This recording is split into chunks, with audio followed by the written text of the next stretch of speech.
If you love your child like you say you do, you're gonna do whatever it takes to get your child back home.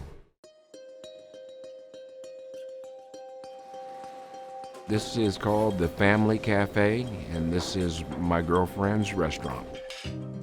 Just being able to have somewhere where you can go and be safe and don't have to worry about, all the loudness, and everything is pretty quiet, family orientated.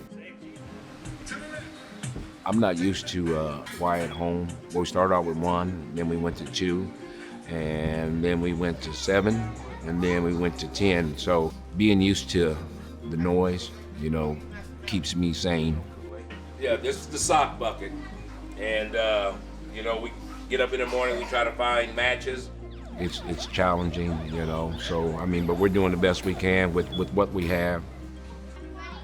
It's not a very big house. There's 12 of us in a 3-bedroom plus an extended attic. I work building maintenance for a hotel downtown in Des Moines, and it helps out a lot. That extra income. Growing up, I was involved with gangs. I've been incarcerated, and I'm not happy about it. It took me a while to figure out, just exactly what it is my purpose was. Me and Terry got together, then Patron came along, and that kind of,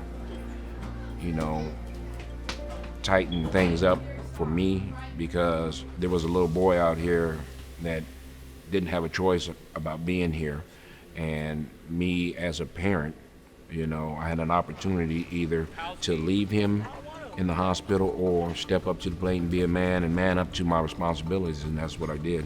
There was an open case with Patron's mom. She was using crack cocaine, and Patron, when he was a baby, had a large amount of crack cocaine in his system. He was removed from his mom, and his mom fought us tooth and nail to stop us from getting custody of him, because she wanted her family members to take Patron.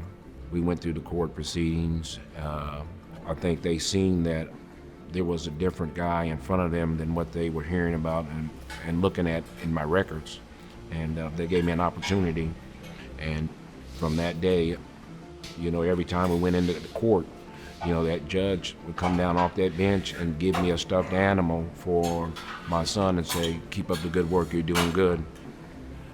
Giving back to the neighborhood that I took so much from growing up, was a big deal for me.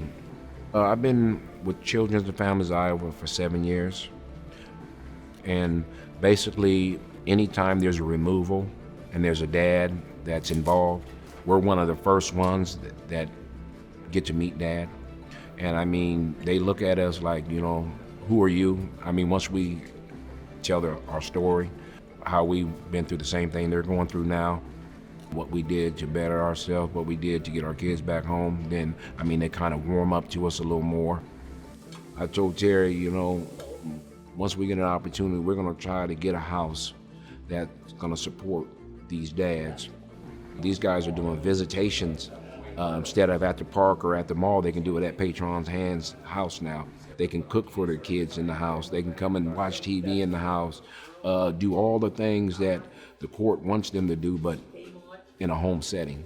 Empowering dads 24/7, that's what we do, and that's what Patron's Hands is about. These are not our kids. We need to always remember that when we're doing our job.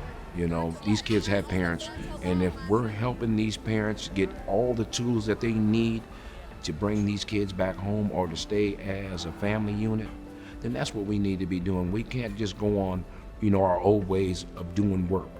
We've been looking at that Families First Act, and there's a lot of good things in that act, and I know a lot of people are not ready for this change, but this change needs to come, and it's gonna happen. Hope is real big, because there's a lot of families that don't know anything about hope.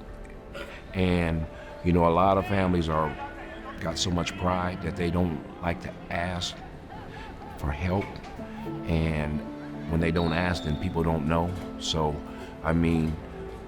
hope every day is something that we live by, in my house, because I just hope that I'm around long enough to see my kids grow up and be successful like me.